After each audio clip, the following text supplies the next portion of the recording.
안녕하세요. 분생관입니다.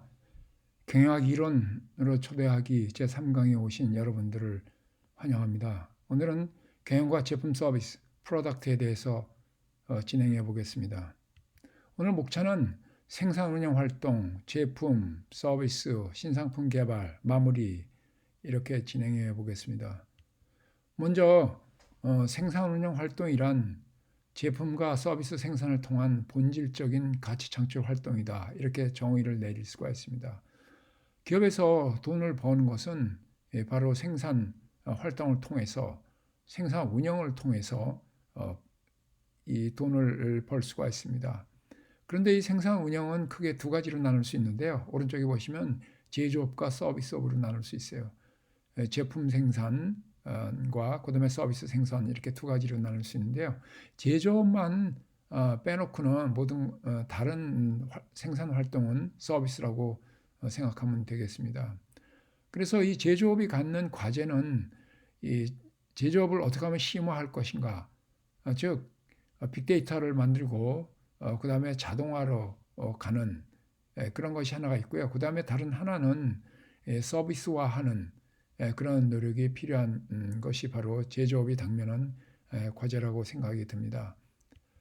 오늘 이 강의에서는 제품과 서비스를 비교하는 것이 매우 의미가 있다고 생각합니다. 이 간단히 말해서 제품은 유형화된 것이고요. 서비스는 무형화된 것입니다. 그리고 서비스의 경우에는 이 재고가 불가능하다. 제품은 안 팔리면 재고로 놔뒀다 다음에 팔 수 있지만요. 서비스는 다시 팔 수가 없습니다. 예를 들면 기차의 좌석이라든지 버스의 좌석 같은 것은 그 시간에 채워지지 않으면 가치를 창출할 수가 없는 것이죠. 그리고 생산과 소비는 서비스는 동시에 일어나고 그다음에 제품은 생산과 소비가 시간 차이가 있다 이렇게 볼 수가 있습니다. 나머지도 한번 검토해 보시고요. 그래서 제품이 서비스화한다는 것은 무슨 뜻인가 하는 것을 여러분들이 아시게 될 것 같습니다. 두 번째로 제품의 생산 운영 전략을 보도록 하겠습니다. 여기서는 간단히 QCDF, 우리가 기업 전략이 효과성, 효율성, 유연성이라고 앞 강의에서 설명을 드렸습니다만은 구체적으로 이 퀄리티나 코스트나 딜리버리, 플렉시빌리티 이러한 것들을 구체적으로 운영상에서 적용하는 것이 바로 생산 운영 전략이 되겠습니다. 제품을 생산하려면 이렇게 이 흐름도를 잘 살펴서 우리가 계획을 세워야 합니다. 특히 여기서 중요한 것은 총괄 계획이라는 그런 개념인데요. 총괄 계획이라는 것은 다품장 소량 생산을 할 때에 제품군, 예를 들면 자동차를 생산한다. 그러면 아반떼 군을 생산한다. 이렇게 한다면 그 아반떼에 관련된 여러 가지 그 옵션이 있을 거예요. 그런 옵션이 생산 단계에서 이미 계획돼서 얼마를 몇 개를 생산할 것인가를 계획을 세워야 되겠죠. 그렇게 해서 이 개별 제품 생산 계획, 그다음에 여기에 관련된 자재 부품을 조달하고 그다음에 주간 단위로 생산 계획을 세우는 것입니다. 그리고 한편으로는 하루에 몇 대를 만들 수 있나 이러한 생산 능력 계획을 세우는 것이 전체적인 제품의 생산 운영 계획이 되겠습니다. 세 번째 토픽으로는 서비스가 되겠습니다. 서비스는 영역이 지금 5가지로 여기서 설명을 하고 있어요. 사업 지원 서비스, 거래 서비스, 인프라 서비스, 개인적 서비스, 공공 서비스 이렇게 되겠습니다. 이 서비스의 이 개념은 굉장히 어렵습니다. 왜 그러냐면 서비스를 제공하는 사람 입장에서도 다르고요. 그 다음에 서비스를 소비하는 소비자 입장도 다르기 때문입니다. 다시 말해서 제공자 입장에서는 독자적으로 혹은 부가적으로 판매되는 무형 상품이다. 판매하는 상품인 것이죠. 이 서비스라는 것이. 예를 들면 뭐 과외 선생이다. 학원의 선생이다.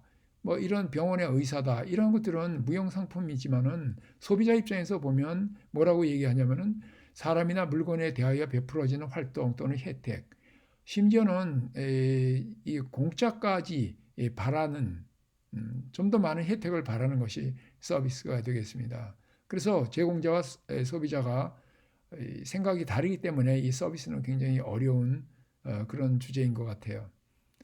그리고 서비스의 특성을 보면 사람뿐만이 아니라 이 유형적인 요소도 포함되는데 서비스 특성은 이 세 가지로 볼 수 있습니다. 무형성, 소멸성, 동시성. 그렇게 해서 이 무형성이라는 것은 보이지 않는 거, 예를 들면 식당을 하더라도 식당에 관련된 음식이 유형적인 요소가 있지만은 그것을 서비스하는 그런 친절이라든지 또는 고객 응대라든지 이런 것들에 이 무형적인 요소가 포함되죠. 그다음에 소멸성, 재고가 불가능하다 이렇게 얘기했고요. 그다음에 동시성은 생산하자마자 소비가 된다. 그래서 바로 이 짧은 대응 시간에 진실의 순간이 일어나고요. 뭐 예를 들면 인터넷 상에서의 그 화면 같은 것들은 한 3초 이내로 결정이 된다라고 이렇게 이야기하고 있습니다. 서비스는 우리가 어떤 종류의 상품을 판매하는가에 따라서 그 행위에 따라서 분류할 수가 있는데요. 기본적으로 서비스 행위의 본질은 유형적인 거, 무형적인 것을 우리가 생각을 해보고요. 그 다음에 이게 사람한테 서비스 되는 것이냐 또는 물건에 서비스 되는 것이냐 대인 관계냐 대물 관계냐 이렇게 생각을 잘 좀 해봤으면 좋겠습니다. 특히 다음에 있어서는 이 직원하고 고객들하고의 이 관계를 잘 설명을 해주고 있어요. 예를 들면 이 직원의 재량권이 높고 그다음에 고객화가 높아야 되는 그런 업종은 경영 컨설팅, 그다음에 외과 수술 같은 거, 미용실, 집수리, 가정교사, 고급 식당 뭐 이러한 것들은 이 직원의 재량권에 따라서 이 고객이 느끼는 서비스가 달라진다는 것이죠. 그다음에 직원 재량권이나 고객화가 낮은 곳은 이 공공교통, 일상적인 수리, 영화관, 스포츠 관람, 패스트푸드점 뭐 이런 것들은 표준화해서 그냥 고객한테 서비스하면 될 것 같습니다. 그래서 직원 재량권이 높은 업종은 직원의 교육이 잘 이루어져야 하는 것이죠. 특히 우리가 서비스를 잘 하려면 이 서비스 패키지를 인식을 해야 됩니다. 이 패키지는 이 네 가지가 되어 있어요. 아주 중요한데요. 오늘 강의에서는 이 패키지의 네 가지 항목을 좀 이해를 하고 잘 인식을 했으면 좋겠습니다. 그 기본 시설, 보조용품, 명시적 서비스, 묵시적 서비스. 그래서 기본 시설과 보조용품 그런 이 유형적인 요소에다가 명시적 서비스, 묵시적 서비스, 무형적인 요소를 잘 결합해야만이 완벽한 서비스 패키지가 되는 것이죠. 우리가 패키지라는 것은 예를 들면 해외 여행을 한다. 뭐 이렇게 되면 그때 그 여러 가지 일어나는 종합적인 그런 이 서비스 내용을 갖고 있는 것이죠.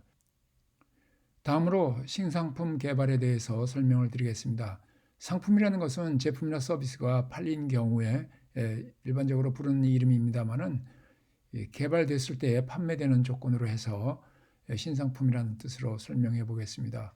신상품을 개발할 때에는 이 세 가지 삼각형의 가치를 실천하는 모형을 생각해야 합니다. 첫 번째로는 상품 리더십, 최고의 품질과 가치를 확장할 수 있는지 여부를 고려해야 하는 것입니다.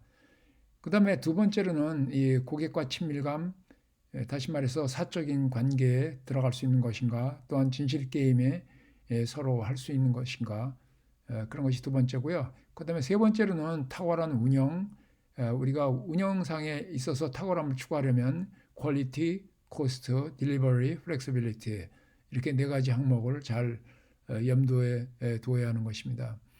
이 서비스는 이 제공자와 수혜자가 직접 만나서 이루어지기 때문에 특별히 이 삼각형을 잘 기억을 해야 될 걸로 생각이 듭니다. 그리고 신상품 개발에서 우리는 매트릭스 개념을 도입해서 생각해 보겠습니다. 여기서는 신상품 가치라는 세 가지 항목이 있고요. 그 다음에 전략적으로 고려할 요소인 고객 참여, 유형화, 표준화를 생각해 보는 것이 필요합니다.